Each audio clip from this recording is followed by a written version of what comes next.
안녕하십니까. 여러분을 성경 제2세계로 안내할 성기문 박사입니다. 아시죠? 여러분의 성경 제2세계 공부의 필수품, 구독과 좋아요, 알람 설정까지. 그리고 여러분 자발적인 수강 회비 계좌 안내해드립니다. 네, 오늘 콘텐츠는 솔로몬의 제사와 성전 기도라고 하는 두 가지 버전을 합친 건데요.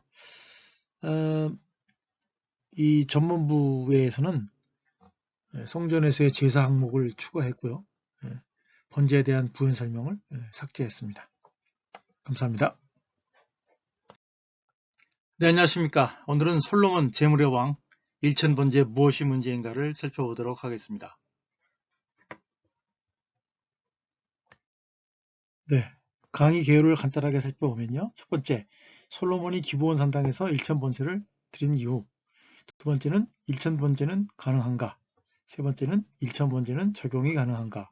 네 번째는 솔로몬이 성전에서 제사한 내용들을 살펴보도록 하겠습니다.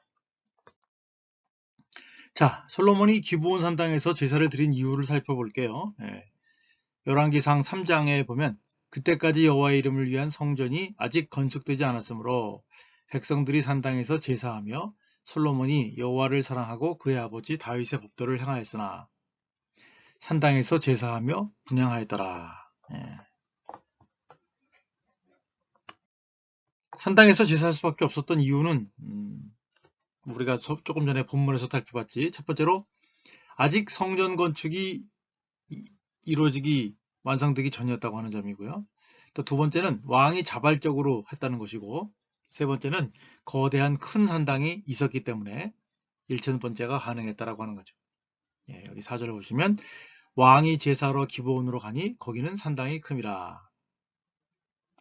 4절 솔로몬이 그 제단에 1000번제를 드렸더니, 이건 뭐 개인이 예루살렘 성전의 성전 건축이 이루어지기 전에 기다릴 수 없는 그런 정도의 경건한 의도, 열정, 그리고 재산 정도를 우리가 살펴봐야 되겠죠. 여기 산당이라는 말은 우리 문화에 따른 그 번역을 따라서 산당이라고 했는데, 사실은 그 산당, 바마 혹은 뭐 바모트라고 하는 말은 어떤 그 넓은 평지, 넓은 평지에 여러 가지 그 제의적인 물건들을 쌓아놓고, 그리고 이제 거기서 제사를 드리는 행동을 말하는 거기 때문에 산당이라고 그러면 사실 산에 있는 집이잖아요. 집, 당집 그러잖아요, 보통 우리가. 그래서 사실은 번역이 잘못된 거예요. 그래서 산당이라기보다는 뭐 바마나 바모트, 넓은 어떤 개활지에서 그 제사를 지낼 수 있는 그 장소, 특별한 장소를 지칭한 것입니다. 문제는 이제 1000번제, 엘렙 얼로트가 어떤 것인가에 대한 언급이 없다는 거예요. 그래서 사실 뭐 1000번제라고 하는 거에 대해서 최근에 생긴 오해는 뭐냐면 1000번 드린 제물이냐 라고 하는데, 사실은 1000번 드린 제물이 아니라 한 번에 드린 1000개의 번제였다는 거죠. 그러니까 이 번자를 몇 번 할 때 번도로 오해하는 분들이 계신데, 사실 그 번제는 태운다라고 하는 번자입니다. 또 1000번제라고 하는 그 가지수 관련해서 문자적인 해석과 상징적인 해석을 나눌 수가 있어요. 그래서 문자적인 의미로 보는 사람들은 정말 1000개의 번제를 드렸다 라고 하는 대답을 하는데, 과연 그게 아무리 그 기본 사당이 컸더라도 그것을 하루 만에 드린다는 게 말이 되냐, 그게 주장하는 사람도 있고요. 그래서 이제 열왕기 보면 이제 기브온에서 밤에 여호와께서 솔로몬의 꿈에 나타나시니라 라고 돼 있어요. 그래서 이제 열왕기 버전에서는 당일 밤이라고 말하기 어렵기 때문에 이 말은 이제 제사를 드리러 기브온에 머무는 동안의 밤에 하나님의 꿈의 계시를 받았다라고 하는 것으로 이제 이해할 수가 있는 겁니다. 열왕기 버전을 보면. 근데 상징적인 의미로 보는 사람은 이 엘레프라고 하는 말이 이제 상당히 많다라고 하는 측면으로 이해를 해서 이 솔로몬이 상당히 많은 번제를 드렸다. 천을 의미하는 엘렙이라는 말이 반드시 문자 그대로 천을 의미하지 않는 경우가 있기 때문에, 이건 마찬가지로 이제 뭐 11조도 마찬가지죠. 11조가 10분의 1, 정확하게 10분의 1을 의미하는 것이냐, 이에 대해서는 뭐 논란의 여지가 있기 때문에 말이죠. 자, 역대기의 관점을 볼게요. 역대기의 관점은 뭐라 그럴까요? 대부분의 경우에 뭐 사무엘서나 열왕기에 나와 있는 내용을 반복할 경우에는 어떤 뭐 오해라든지 설명이 부족한 부분을 보충하는 그런 형태를 취하기 때문에 역대기를 보면 좀 더 열왕기를 읽을 때 느끼는 그런 의문점이라 할까요? 그게 이제 해소가 될 수 있다고 할 수 있겠죠. 그래서 역대기 관점에서 본다면 솔로몬 개인의 재물이 아니라 온 이스라엘의 자발적인 재물이었다. 역대하 1장 1절에 보면 솔로몬이 온 이스라엘의 천부장들과 백부장들과 재판관들과 온 이스라엘 방백들과 족장들에게 명령하여, 예. 기브온 산땅에 대한 부연 설명도 있어요. 하나님의 회막 곧 여호와의 종 모세가 광야에서 지은 것이 거기에 있음이라. 예. 그러니까 열왕기를 읽으면 그냥 솔로몬이 무작정 기브온 산당에 쫓아가서 제사를 드린 것처럼 생각할 수 있는데, 역대기 저자의 관점에 따르면 기브온 산당에 하나님의 회막이 있었다. 그렇게 얘기를 하고 있고요. 하여튼 그래서 이제 일천번제라고 하는 것은 정확하게 1000개를 의미한다고 보기 어렵다는 점이고, 왜냐하면 이 역대기 관점에서 보면 일천번제를 드린 당일에 밤에 계시가 있었다고 하는 거죠. 그날 밤에 하나님이 솔로몬에게 나타나. 그러니까 1000개의 번제를 드리고 그날 저녁 때 하나님이 나타나셨다. 꿈의 계시로 나타나셨다고 하는 것이 물리적으로 불가능하다고 하는 거죠. 그런 면에서 열왕기와 역대기를 비교해 보면 솔로몬의 일천번제가 무엇인지를 또 우리가 알 수가 있겠다는 거죠. 그래서 이제 본문의 의도는 일천번제에 대한 간단한 언급 자체가 솔로몬의 일천번제가 어떻게 준비되고 제사드려졌는가, 솔로몬이 어떤 큰 꿈과 정성으로 하나님을 감복시켜서 위대한 축복을 받아냈는가를 한다기보다는 솔로몬이 얻은 지혜가 누구에게서 왔는가, 솔로몬은 그 지혜를 어떻게 사용했는가, 뭐 솔로몬이 하나님을 얼마나 사랑했는가, 뭐 그런 정도만 얘기해 준다고 할 수가 있다는 거죠. 자, 그래서 솔로몬의 번제와 하나님의 응답을 또 생각을 해보면 이 두 가지가 솔로몬이 일천번제를 드린 것과 하나님이 응답하신 것과에 대해서는 시기적으로 연관이 되지만, 하나님의 응답이 일천번제를 드렸기 때문에 원하는 것이 무엇인지 요구하면 다 들어주겠다, 그렇게 얘기하고 있는 것으로 보기는 어렵다고 하는 거죠. 그에게 이르시되 내가 네게 무엇을 주랴, 너는 구하라. 뭐 내가 원하는 것이 무엇이든지 너는 내게 구하라. 슈알이라고 하는 말은 이제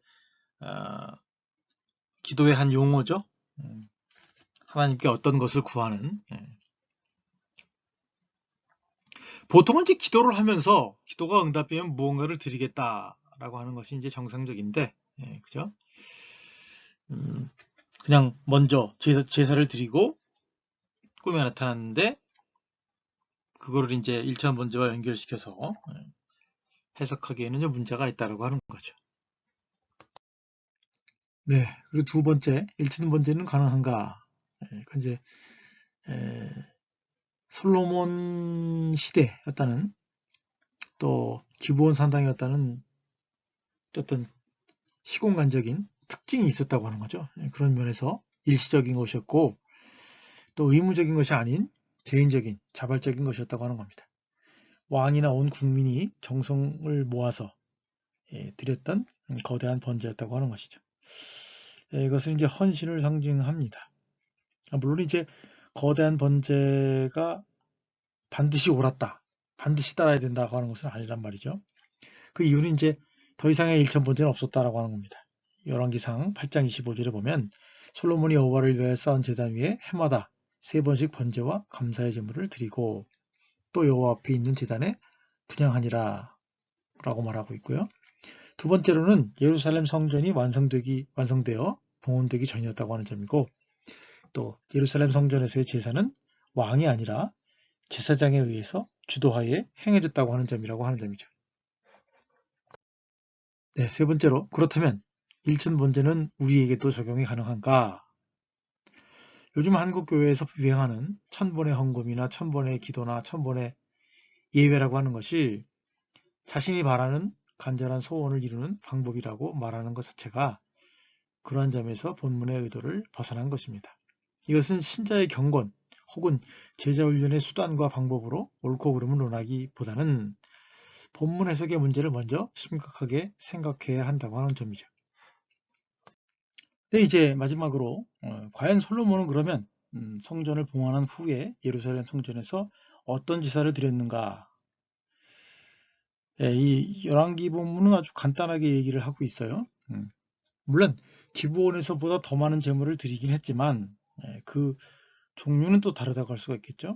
예, 열왕기상 8장 보면 5절에 솔로몬 왕은 그 앞에 모인 이스라엘 회중이 그와 함께 그 궤 앞에 있어 양과 서로 제사를 지냈으니 그 수가 많아 기록할 수도 없고 셀 수도 없었더라. 62절 보시면 이에 왕과 및 왕과 함께한 이스라엘이 다 여호와 앞에 희생제물을 드리니라. 63절 솔로몬이 화목제의 희생제물을 드렸으니 곧 여호와께 드린 소가 22,000이요 양이 12만 마리라. 이와 같이 왕과 모든 이스라엘 자손이 여호와의 성전에 봉헌식을 행하였는데 그날의 왕이 여호와의 성전 앞들 가운데를 거룩히 구별하고 거기서 번제와 소제와 감사제물의 기름을 드렸으니 이는 여호와의 앞 놋제단이 작으므로 번제단과 소제물과 화목제의 기름을 다 용납할 수 없었습니다. 그때 솔로몬이 7일과 7일 동안 14일간을 우리 하나님 여호와 앞에서 절기로 지켰는데, 그러니까 앞서도 기브온 사당 얘기도 드렸지만 이 솔로몬의 이 많은 제사의 특징은 봉헌식 때 어떤 특징적인 시기와 어떤 그 중요성 때문에 그렇게 모여서 많은 것을 드렸다라고 하는 거죠. 그래서 나머지는 이제 일상적인 측면에서의 제사를 드리지 않았나 그런 생각이 듭니다. 참고문헌 제가 그 기독교 사상 2003년도 5월 달에 하나 기고한 내용이 있습니다. 솔로몬의 일천번제 무엇이 문제인가? 벌써 그 2000년 초에 일천번제가 그렇게 그 인기를 얻고 논란이 되고 문제가 됐던 걸 생각하면 참 그 일천번제 역사도 벌써 몇십 년이 수십 년이 되었다고 할 수가 있겠죠. 그리고 이제 번제에 대해서는 제가 쓴 키워드로 읽는 레위기 2016년 초판을 보셔도 될 것이고요. 언제 나올지는 모르겠지만 곧 나오게 될 키워드로 읽는 레위기 개정 증보판에서도 더 자세하게 다뤘습니다. 감사합니다. 네, 오늘은 예루살렘 성전의 기능에 대해서 살펴보도록 하겠습니다. 제사의 집인가 혹은 기도의 집인가? 이 오늘 강의의 원래 내용은 그 솔로몬의 기도에 관한 설교 PPTX를 일부 수정한 내용입니다. 자, 위에서 이제 솔로몬의 제사를 살펴봤는데요. 또 솔로몬의 두 번째 예루살렘 성전의 어떤 기능이 있습니다. 이 오늘 콘텐츠 후반부에서는 기도에 관한 문제를 한번 살펴보도록 하죠. 사람들은 솔로몬의 과도한 보이는 제사를 강조하기도 하고 또 어떤 사람들은 예수의 성전 정화 사건과 더불어서 성전에서의 기도를 강조합니다. 그래서 뭐 교회에 허다한 제물을 드려야 된다 주장하는 사람도 있고 교회에서 수많은 기도를 드려야 된다고 주장하는 사람도 있다는 거죠. 얼핏 보기에는 제사와 기도가 서로 대립되어 있는 것처럼 보이기도 하는데 과연 이 문제를 어떻게 해결해야 될지 먼저 복음서의 예수 성전 정화 사건부터 한번 살펴보면서 기도의 중요성을 살펴보도록 하겠습니다. 자, 그 솔로몬의 성전 기능에 대해서 살펴보려면 우선 복음서를 좀 봐야 됩니다. 예수님의 성전 정화 사건이라고 불리는 마태복음 21장 12절에서 13절을 보면 예수께서 성전에 들어가사 성전 안에서 제물용 가축을 매매하는 모든 사람들을 내쫓으시며 헌물과 헌금으로 드릴 황제의 형상이 없는 돈을 바꿔주는 사람들의 상과 비둘기 파는 사람들의 의자를 둘러엎으시고 그들에게 이르시되 기록된 바 내 집은 기도하는 집이라 일컬음을 받으리라 하였거늘 너희는 강도의 소굴을 만드는 도다 하시고 네, 요한복음 2장에도 비슷한 얘기가 나오죠. 유대인의 유월절에 가까운지라 예수께서 예루살렘으로 올라가셨더니 성전 안에서 소와 양과 비둘기 파는 사람들과 돈 바꾸는 사람들이 앉아있는 것을 보시고 노끈으로 채찍을 만드사 양이나 소를 다 성전에서 내쫓으시고 돈 바꾸는 사람의 돈을 쏘으시며 상을 엎으시고 비둘기 파는 사람들에게 이르시되 이것을 여기서 가져가라. 내 아버지의 집으로 장사하는 집을 만들지 말라 하시니 예수께서 대답하여 이르시되 너희가 이 성전을 헐라. 내가 사흘 동안에 일으키리라. 예, 그래서 복음서에 나오는 그 예수의 성전 정화 사건을 요약하면 이것은 이제 사실 제사 기능을 폐지시키고 또 기도의 기능을 도입하는 것으로 우리가 오해하면 안 될 것 같아요. 당시 상황을 보면 사람들이 이제 성전에 와서 하나님을 예배하려고 할 때 그 중간에 이제 중간 상인들이 제사장들과 짜고 재물을 매입하거나 교환 시에 거대한 그리고 불이한 이득을 취하려고 했던 거라서 그 성전을 이제 강도의 소굴이다 이렇게 말하고 있고요. 그래서 강도의 소굴로 변해버린 곳에서 온전한 제물을 드리게 하며 사람들의 구분과 구획을 없애고 남녀노소, 유대인, 이방인 상관없이 하나님께 기도할 수 있는 하나님을 예배할 수 있는 곳으로 만들겠다. 뭐 그런 게 사실은 원래 의도고요. 제가 말씀드린 것처럼 제사 기능을 폐지하거나 뭐 기도의 기능을 도입하거나 아니면 그런 어떤 혁명적이고 극단적인 어떤 기능의 차이, 기능의 변혁을 의미하는 것으로 보기는 어렵다라고 하는 거죠. 물론 이제 거기서 보면 이제 궁극적으로 이제 성전의 폐지에 대한 얘기가 말씀이 나오긴 하는데 사실은 그거는 이제 기원 후 70년 얘기이기 때문에 상당히 좀 지나간 얘기이기도 하고요. 또 한편으로는 이제 성전의 기능을 대체하는 예수님의 역할을 얘기해주고 있는 거죠. 그걸 염두에 두면서 살펴볼 때 이 자체가 무슨 앞서 말씀드린 것처럼 혁명적인 어떤 폐지라든지 기능의 전환 그것을 직접적으로 얘기하는 것은 아니다라고 하는 거죠. 그래서 제가 앞서 말씀드린 것처럼 예수께서 더 이상 성전에서 제사를 드리지 않게 하셨고 또 하나님께 기도하는 집으로 만들 것이다 라고 말씀하신 것으로 오해할 수 있는데 사실 예루살렘 성전은 구약시대부터 제사하는 집과 기도하는 집으로 불렸다고 하는 거죠. 그래서 그거에 대한 기능과 또 그거에 대한 이제 찬반 논쟁을 알아보려면 드디어 이제 우리가 솔로몬 성전 이야기와 선지자들이 성전의 기능에 대해서 어떻게 생각했는가 그거를 살펴보도록 하겠습니다. 먼저 이제 솔로몬 성전 얘기를 하려면 좀 앞으로 가야 돼요, 그죠? 다윗 얘기로 돌아가야 되는데 앞서 말씀드린 것처럼 성전은 하나님께 나와 제사와 찬송과 감사와 기도를 드렸던 곳이었다고 하는 거죠. 우리가 이제 너무 레위기를 가지고 이제 구약 성전 혹은 뭐 전체적인 제2 상황을 생각을 해보면 제사를 드릴 때는 아무것도 없었을 것 같아 보이지만 물론 이제 레위기 자체가 말하고 있지 않기 때문에 어떤 사람들은 이제 침묵의 제사다 뭐 그렇게 얘기를 하는 사람도 있지만 하여튼 중요한 것은 그 다윗 시대 이후에 예루살렘에 이제 성전이 건축되면서 제사뿐만 아니라 찬송과 감사와 기도가 강조되는 그런 현상이 있었던 것으로 우리가 이해할 수 있다고 하는 거죠. 하여튼 그 사무엘하 7장 5절에 보면 다윗이 꿈꾸고 나단이 지지했던 하나님의 이름이 거하게 되는 그 성전 건축 계획이 어떻게 되었는가를 이제 우리가 알 수 있죠.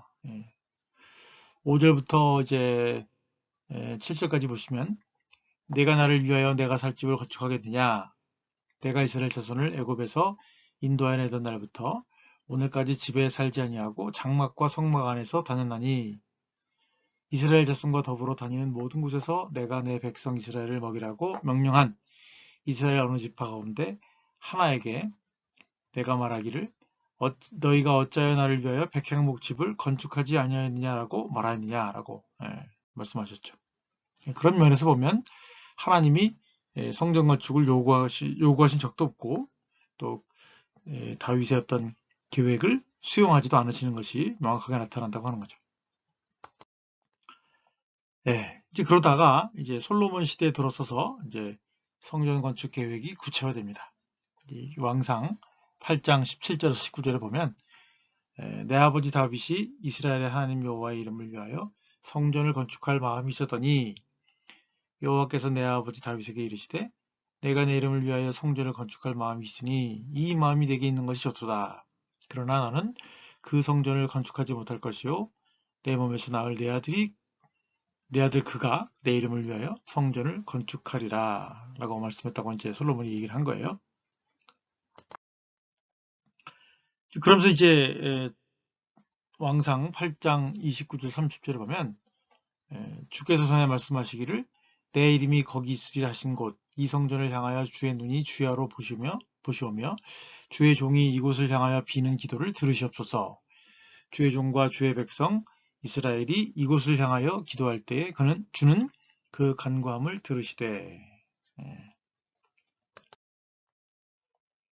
자, 그래서 이제 솔로몬이 하나님께 요구했던 거가 이제 크게 두 가지가 있죠. 하나는 그 기브온 산당에서 일천 번제를 드리고 나서 이제 백성을 다스리는 지혜, 마음을 달라고 그랬고, 또 하나는 이제 성전을 건축하면서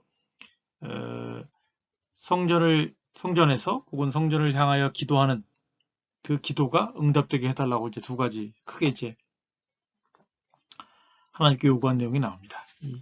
특별히 여기서 이제 이름을 둔다라고 하는 얘기가 나오는데, 그거는 이제 신명기 12장에 보면 11절에 너희는 너희 하나님 여호와께서 자기 이름을 두시려고 택하실 그곳으로. 그래서 이제 특정적으로 얘기를 하면 이제 신명기를 이름 신학이라고 부르고, 다른 이제 뭐 에스겔서라든지 그런 제2본문을 하나님의 영광의 신학이라고 대조를 합니다. 그래서 이제 신명기와 신명기 역사에 나타나는 성전의 특징은 이름이 있는 곳, 하나님의 이름을 두는 곳이라고 부르고 있고, 이제 뭐 레위기나 뭐 에스겔서 같은 경우에는 하나님의 영광이 임하는 곳, 하나님의 영광의 거처, 뭐 그런 식으로 나와 있다는 것을 우리가 한번 설명을 드립니다. 자, 그래서 이제 뭐 앞서 말씀드린 것처럼 솔로몬은 특별히 이제 기브온 산당에서 일천 번제를 드렸고요. 그리고 이제 성전을 봉헌하면서 또 수많은 허다한 제물로 제사를 드렸습니다. 그래서 한편으로 보면 솔로몬 성전의 일차적인 기능이 제사를 드렸던 집이었다고 우리가 생각하기 쉬운데, 솔로몬은 그 성전을 봉헌한 후에 성전을 위한 기도를 하면서 뭐라고 말하냐면, 이 기도가 성전을 통하여 하나님께 전해지고 그 기도가 응답되기를 기도하는 그런 내용이 또 겸사겸사 나오기 때문에, 제가 앞서 말씀드린 것처럼 솔로몬 성전 시대 때의 성전의 특징은 제사를 드리고 또 기도를 드리고 또 앞서 말씀드린 것처럼 우리가 생각하는 그런 의미에서의 예배를 드리는 그런 다양한 기능들을 이제 다 갖춘 것으로 나타나고 있다고 하는 거죠. 근데 이제 그런 것들이 특별하게 무슨 다윗이나 솔로몬이 만들었다기보다는 고대 운동의 경우에도 보면, 또 시편에도 보면 그 성전에서 행하는 제사가 혹은 예배나 어떤 기도가 같이 다양한 요소들을 가지고 진행되었다고 하는 것을 우리가 알 수가 있겠습니다. 하여튼 이 솔로몬이 예루살렘에서 성전을 봉헌하면서 어떤 주장을 했냐면, 다양한 용도로 다양한 사람이 다양한 이유로 해서 예루살렘 성전에서 혹은 예루살렘 성전을 향해서 기도했을 때 하늘에 계신 하나님이 그걸 듣고 다 응답해 달라는 그런 어떤 예루살렘 성전을 어떤 영적인 기도센터로 그런 만들려고 하는 의도가 솔로몬에게서 나타났다고 하는 거죠. 그래서 이제 말하기를 이제 범죄하지 않는 사람은 없으니 모든 사람들이 이제 여러 가지 이유로 해서 성전에서 혹은 성전을 향하여 하나님께 기도할 일이 생긴다고 하는 거죠. 첫 번째는 이제 이웃에 대한 개인의 범죄로 인한 또는 범죄로 인한 심판으로 인한 어떤 영토의 상실을 포함한 일시적인 군대적 패배나 또 범죄로 인한 심판으로서의 어떤 자연적인 기근, 또 범죄로 인해서 어떤 원수들의 포위를 포함한 다양한 재난들, 또 심지어 이방인들이 개별적으로 기도하는 것, 또 원수들의 땅과 전쟁을 시작할 때 하는 것, 또 범죄로 인해서 원수들의 땅에서 포로로 있을 때 대적들의 은총을 구하는 그런 어떤 뭐 일상적인 개인 혹은 뭐 범죄나 전쟁 혹은 이방인들 그런 여러 가지 중요한 사건들을 경우들을 이제 7가지로 나누고서 그것들이 하나님의 응답을 받을 수 있도록, 그러니까 다시 말하면 그 솔로몬이 예루살렘 성전을 건축한 것이 아버지 때부터 있었던 수건 사업이고 아버지 때부터 하나님이 허락하셨던 일을 이룬다 라고 하는 것이고, 그 성전 자체가 갖고 있는 어떤 중요성, 중심성, 유일성이라고 할까요? 그런 부분들이 이제 나타나고 있다고 하는 거죠. 그것들 우리가 생각을 해봐야 그 솔로몬의 그 예루살렘 성전의 기능에 대해서 좀 이해할 수가 있을 것 같아요. 자, 그래서 이제 솔로몬은 성전을 봉헌하면서 행하는 연설과 또 대표 기도를 통해서 완벽한 제사, 예루살렘 성전을 통한 완벽한 제사, 그리고 다양한 제사를 해결책으로 제시하고 있다기보다는 완벽한 기도 혹은 다양한 기도를 그 해결책으로 제시하고 있다고 하는 거예요. 그러니까 어떤 면에서 보면 이제 수많은 제사와 수많은 기도가 서로 상충하거나 모순되로 나타날 수도 있을 수 있는데, 제가 이제 레위기를 강의하면서 혹은 구약의 다른 부분에서 이제 기도를 강의하면서 그런 말씀을 드렸잖아요. 그러니까 우리가 구약을 이해할 때 어떤 제사 만능주의 혹은 기도 만능주의를 이해하면 안 된다라고 하는 거죠. 무슨 말이냐면 내가 무엇을 했든지 어떻게 했든지 간에 제사를 드리면, 혹은 내가 얼마나 큰 죄를 지고 얼마나 잘못을 행했더라도 기도만 드리면 하나님이 반드시 무조건 그 제사를 받으시고 또 은혜를 베푸시고 기도를 들으시고 용서해 주시고 은혜를 베푸시는 그런 어떤 기계적인 메커니즘으로 제사나 혹은 예배나 혹은 기도를 생각해서는 안 된다라고 하는 얘기를 제가 말씀을 드린 거예요. 그런 면에서 이 솔로몬 시대 때의 어떤 예루살렘 성전과 솔로몬의 어떤 주장을 이해하는 것이, 제가 볼 때는 다른 강의에서도 계속 말씀드리지만 잘못하면 제사무용론, 기도무용론을 그렇게 오해할 수도 있을 수 있고, 아니면 제가 말 맞다나 제사만능주의, 기도만능주의로 빠질 수도 있고, 그렇죠? 그런 면에서 하나님과 인간과의 그 관계 속에서 인간이 아무것도 안 해도 하나님이 알아서 다 해주시는 그런 무한한 은혜를 생각할 수도 없겠지만, 그렇다고 해서 인간이 무언가를 하면 반드시 하나님이 응답해 주셔야 되는 그런 어떤 일종의 뭐 자판기라고 그럴까요? 아니면 인간에게 휘달리는 그런 하나님의 존재로서 이해하기도 어렵다. 그래서 하나님의 어떤 신비함, 하나님이 자기 뜻대로 운행하시는 그런 것들에 대한 어떤 고려를 해야 될 것이 아니겠는가, 그렇게 생각한다는 거죠. 그래서 하여튼 이 솔로몬이 성전을 건축하면서 어떤 제사의 중심, 그 다음에 어떤 기도의 중심을 의도했다고 하는 거죠. 문제는 뭐 다른 데서 한번 살펴보겠지만 어떤 허다한 제물이나 수많은 기도가 다 응답되고 다 하나님이 기뻐하시는 것으로 남아있지는 않았다고 하는 거죠. 그게 이제 가장 큰 문제로 남아 있습니다.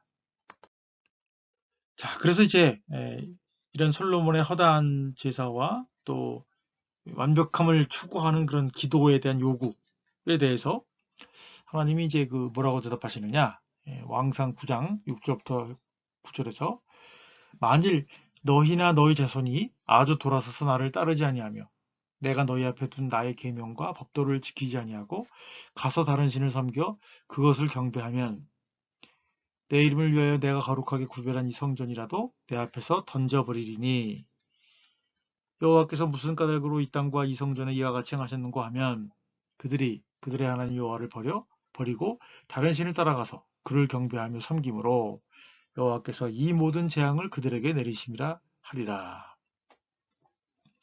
이러한 하나님의 경고는 즉각적으로 그리고 점차적으로 입증되게 됐다는 거죠. 그래서 솔로몬의 생애에서 그리고 이 솔로몬에 이어지는 이 후속적인 왕들에게서 이루어지고 있다고 하는 거죠. 그래서 뭐 이사야서에도 그런 얘기가 나오는데 사실은 이스라엘 백성이 어떤 죄를 짓거나 무슨 일이 있었을 때 되게 자신감이 있었다는 거죠. 왜? 그들에게는 약속의 땅이 있었고 그들에게는 율법이 있었고 그들에게는 하나님과 맺은 언약이 있었고 그들에게는 다윗 왕이 있었고 그들에게는 성전이 있었단 말이에요. 그죠?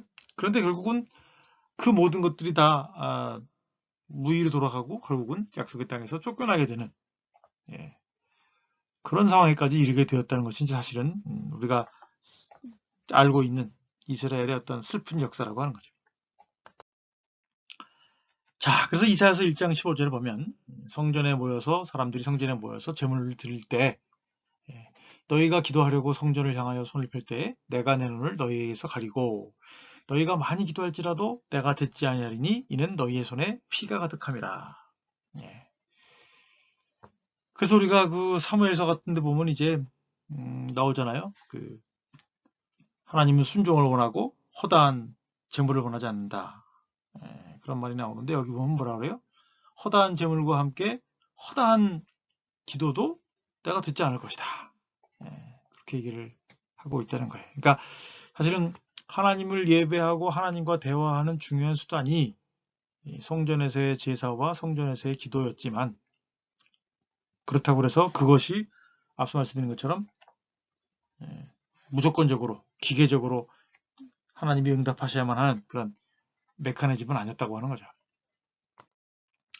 자, 예레미야의 그 성전 설교를 보시면 너희는 이것이 여호와의 성전이라 여호와의 성전이라 여호와의 성전이라 하는 거짓말을 믿지 말라. 내 이름으로 일컬음을 받은 이 집에 들어와서 내 이름으로 일컬음을 받은 이 집이 너희 눈에는 도둑의 소굴로 보이느냐. 보라, 나 곧 내가 그것을 보았노라. 여호와의 말씀이니라. 물론 이제 여기서 말하는 도둑의 소굴이라고 하는 것은 우리가 그 복음서의 성전 정화 사건에 나오는 것처럼 어떤 흠없는 하나님이 기뻐 받으시는 그런 재물로 돈을 갖고 돈으로 그 성전 뜰에 있는 그 흠없는 재물을 바꾸거나 혹은 황제의 초상이 그려져 있지 않은 동전을 바꾸는 그런 형태는 아닌데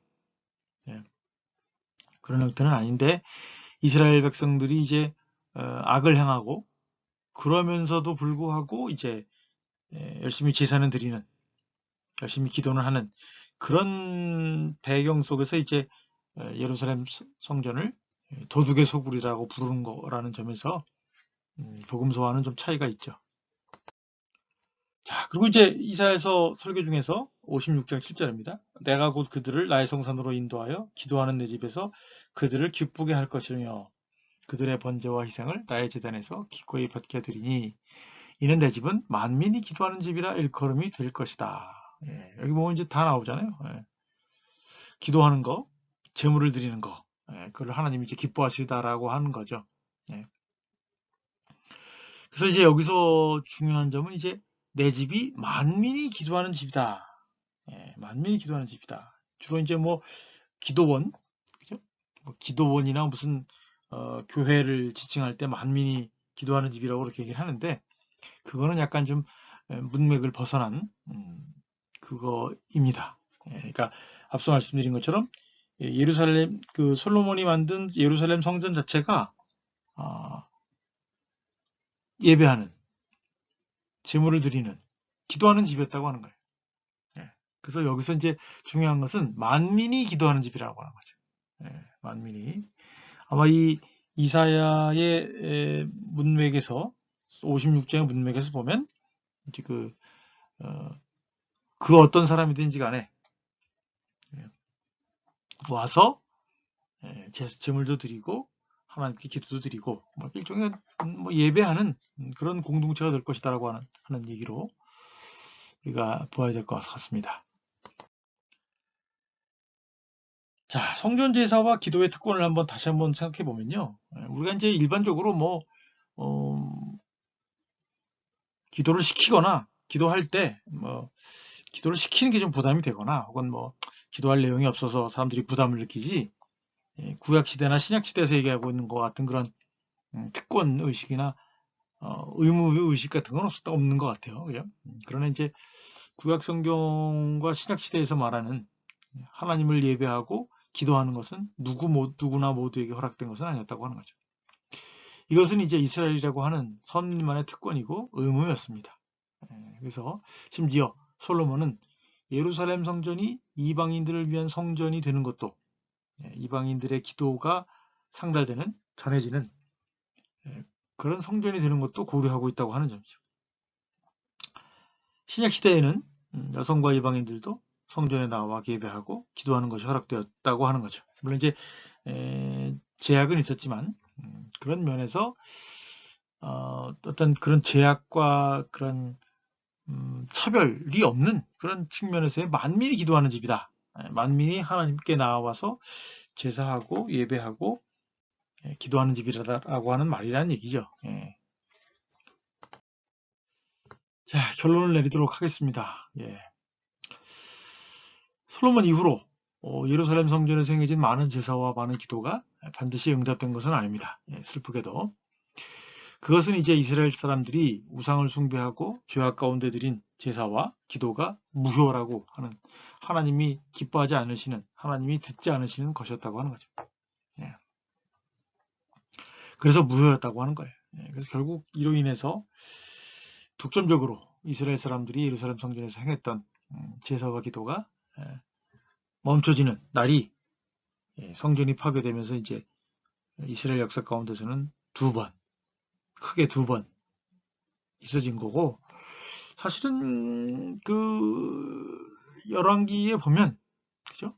상당히 오랫동안 예루살렘 성전이 피폐해지고 오염되고 닫히고 기능을 제대로 못했다라는 식으로 얘기를 하고 있기 때문에 그런 면에서 내부적으로 혹은 외부의 어떤 침략에 의해서 제사와 기도가 멈춰지고 이스라엘 백성들이 잘못 우상을 섬기거나 죄를 범하는 그런 일들로 점철된 그런 슬프고 비극적인 역사였다는 것을 우리가 알 수 있었던 것 같아요. 그래서 솔로몬 성전 이후에, 솔로몬이 예루살렘의 성전을 건축한 이후에 성전의 역할은 제사의 집이고 기도의 집이었다. 마찬가지로 예배의 집이었다고 하는 것을 우리가 알 수 있겠습니다. 자, 참고문헌은 이제 모세의 고별설교라는 제 책과 하나님의 정치와 인간의 정치라고 하는 책에 있습니다. 그래서 모세의 고별설교에서는 이제 신명기 12장에 보면 나의 이름을 두는 집에 대한 설명이 좀 자세히 나와 있고요. 그리고 이제 하나님의 정치, 인간의 정치에 보면 곧 이제 재판 2사가 나오겠지만 거기에 보면 이제 솔로몬의 성전에 대한 얘기가 나옵니다. 여러분들 또 관심 있으시면 한번 계속해서 참조해 보시면 좋을 것 같습니다. 네, 감사합니다. 네, 오늘 공부는 여기까지. 성경 제2세기 공부는 계속됩니다. 구독과 좋아요, 알람 설정까지 여러분들 자발적인 수강회비 계좌 올려놨으니까요. 혹시 마음이 동하시는 분들은 후원 부탁드립니다. 감사합니다.